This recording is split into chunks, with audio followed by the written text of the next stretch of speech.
बिस्मिल्लाहिर्रहमानिर्रहीम।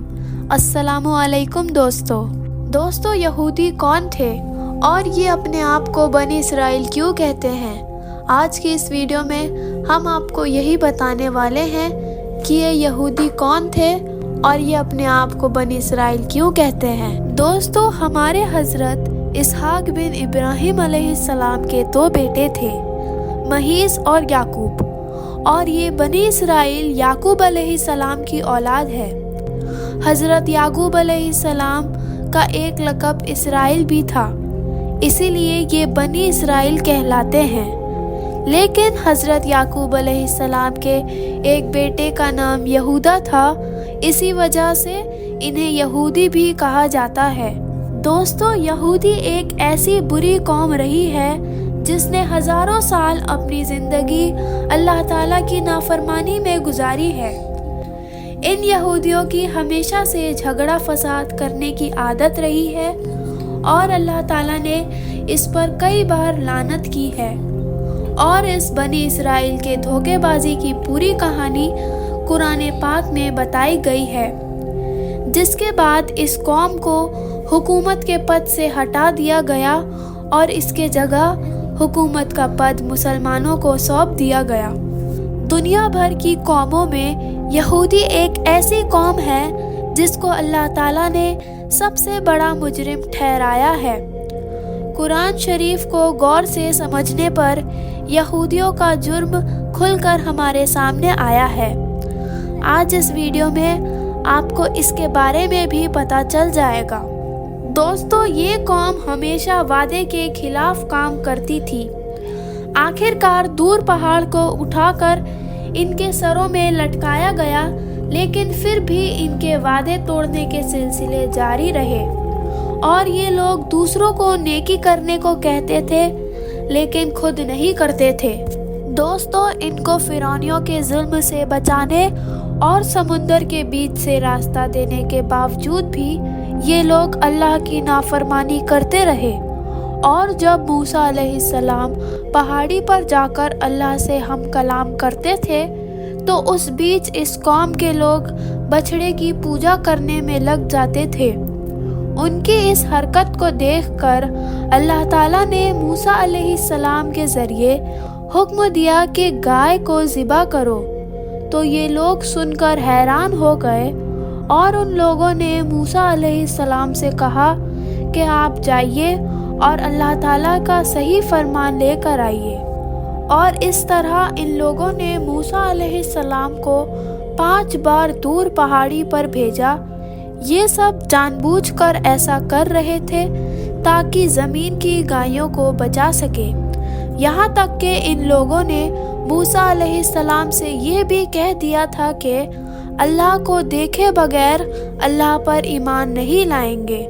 बहरहाल इन लोगों के लिए अल्लाह ताला ने जब आसमान से खाना भिजवाया तो इन लोगों ने ज़िद करके उसको बंद करवा दिया और उन लोगों ने मूसा अलैहिस्सलाम से कहा कि हम लोगों के लिए खाने का इंतज़ाम जैसे कि अनाज, सब्जियां, फल वगैरह ज़मीन में ही उगा दिए जाएं। जबकि रेगिस्तान के धूप से बचने के लिए अल्लाह के तरफ से बादलों का साया किया गया। लेकिन इतना सब होने के बावजूद भी ये लोग अल्लाह ताला के सामने नहीं झुके। अल्लाह ताला ने इन लोगों को माफ़ी मांगने तक का हुक्म दिया। हालांकि इस हुक्म को मानने में कोई परेशानी नहीं थी, लेकिन पता नहीं क्यों इस कौम ने अल्लाह ताला का हुक्म नहीं माना, जबकि अल्लाह ताला ने इनको कितने नेमतों से नवाजा था। अल्लाह की इतनी रहमतें भेजने के बावजूद भी ये लोग अल्लाह के भेजे सारे नबियों की बुराई करते रहते थे। आसमान से भेजे गए पैगंबरों को कत्ल कराने और उन्हें फांसी पर लटकाने से भी बाज नहीं आते थे। और इन्होंने ही हज़रत याह्या का कत्ल करा दिया था और इन्होंने ही ईसा अलैहिस्सलाम को सलीब पर लटकाने का मंसूबा भी बनाया था। ये लोग कहते थे कि पैगंबर सिर्फ बनी इसराइल के लोगों में से ही हो सकते हैं, इसलिए वो बनी इस्माइल के पैगंबर حضرت محمد صلی اللہ علیہ وسلم پر ایمان نہیں لائے اور حضرت جبرائیل علیہ السلام کو اپنا دشمن مانتے تھے، اس لیے کیونکہ حضرت جبرائیل علیہ السلام وحی کے ذریعے ان کے منصوبوں کی خبر اللہ تعالیٰ کے نبیوں کو دے دیتے تھے۔ یہودی یہ تک کہتے تھے کہ حضرت جبرائیل علیہ السلام نے نبوت کے لیے کسی غلط انسان کو چنا ہے، معاذ اللہ۔ یہاں تک کہ یہودی قوم کے جھگڑے بھی بہت سخت ہوا کرتے تھے، یہ لوگ مار پیٹ بھی کر جاتے تھے اور قبیلوں میں جا کر قبیلوں کے لوگوں کو ہی بستیوں سے نکال دیا کرتے تھے، جیسے کہ اب وہ فلسطینیوں کے ساتھ کر رہے ہیں۔ اور حضرت محمد صلی اللہ علیہ وسلم کے آنے سے پہلے یہ لوگ ایک نبی کے آنے کی بات کیا کرتے تھے اور مدینے والوں سے کہا کرتے تھے کہ اس نبی کو آنے دو، ہم تم سے نپٹ لیں گے۔ لیکن حضرت محمد صلی اللہ علیہ وسلم کے آنے کے بعد وہ یہودی نبی صلی اللہ علیہ وسلم کے دشمنوں میں سے ہو گئے، اور تو اور یہ لوگ جادو بھی سیکھتے تھے اور سکھاتے بھی تھے، اور اسی جادو کے ذریعے میاں بیوی کے بیچ جھگڑے کرواتے تھے، اور اس جادو کو حضرت سلیمان علیہ السلام سے جوڑ دیتے تھے۔ حالانکہ قرآن مجید میں اس بات کا ذکر ہے کہ حضرت سلیمان علیہ السلام کا جادو سے دور دور تک کوئی تعلق نہیں تھا۔